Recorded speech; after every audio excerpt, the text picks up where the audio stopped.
Hello అండి, అందరికీ నమస్కారం. ఈ వీడియోలో వచ్చేసి ఇంట్లోనే మల్టీగ్రెయిన్ ఆట ఎలా ప్రిపేర్ చేసుకోవాలో చూద్దాం.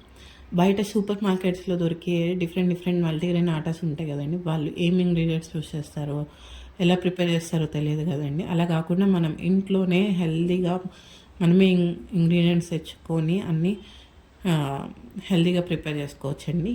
సో ఈ మల్టీగ్రెయిన్ ఆటకి ఏమేమి ఇంగ్రీడియంట్స్ కావాలో నేను ఒకసారి చెప్తానండి. గోధుమలు వచ్చేసి 3 kgs, జొన్నలు వచ్చేసి 1/2 kg, ఓట్స్ వచ్చేసి 1/2 kg, రాగులు వచ్చేసి 250 grams, సజ్జలు వచ్చేసి 250 grams, బార్లీ కూడా 250 grams. మెంతులు అనేది ఆప్షనల్ అండి, వేసుకుంటే వేసుకోవచ్చు. వేసుకుంటే ఒక 3 tablespoons అలా వేసుకోండి. అండ్ మేమన్నీ 1/2 kg వేసాము. సో మీరు బిగినర్స్ కాబట్టి 250 grams వేసుకోండి. ఒకవేళ 1/2 kg వేసుకుంటే అవి బ్రేక్ అయ్యే ఛాన్సెస్ ఉంటుంది. సో బిగినర్స్ కాబట్టి 250 grams వేసుకొని చేసుకుంటే పర్ఫెక్ట్గా చపాతీ అనేది వస్తుంది మీకు.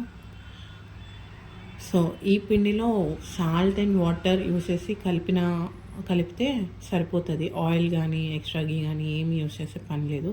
ఈ 2 ఇంగ్రీడియంట్స్ యూస్ చేసి కలిపినా కానీ చపాతీ అనేది చాలా సాఫ్ట్గా వస్తుందండి. ఈ పిండి కలిపిన తర్వాత 15 minutes రెస్ట్ చేసి చపాతీ చేసుకోవచ్చండి. 15 minutes తర్వాత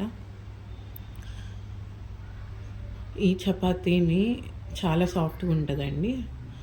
ఈ చపాతీ అలా ఉట్టిగా ఆయిల్ లేకుండా అయినా కాల్చుకోవచ్చు, లేదంటే గీ ఆర్ ఆయిల్ మీ ఇష్టం ఏదైనా యూస్ చేసి కాల్చుకోవచ్చు. ఎలా కాల్చుకున్నా సాఫ్ట్గా అయితే ఉంటుంది. సో ఇంగ్రీడియంట్స్ అన్నీ మళ్ళీ ఒకసారి డిస్క్రిప్షన్లో డీటెయిల్గా మెన్షన్ చేస్తామండి, కావాల్సిన వాళ్ళు చూసుకోండి. అండ్ ఇది చాలా హెల్దీ కాబట్టి పిల్లలు పెద్దలు ఎవరైనా తీసుకోవచ్చు. సో ఈ వీడియో మీకు నచ్చినట్లయితే సబ్స్క్రైబ్ చేసి ఈ వీడియోని లైక్ చేయండి. Thanks for watching.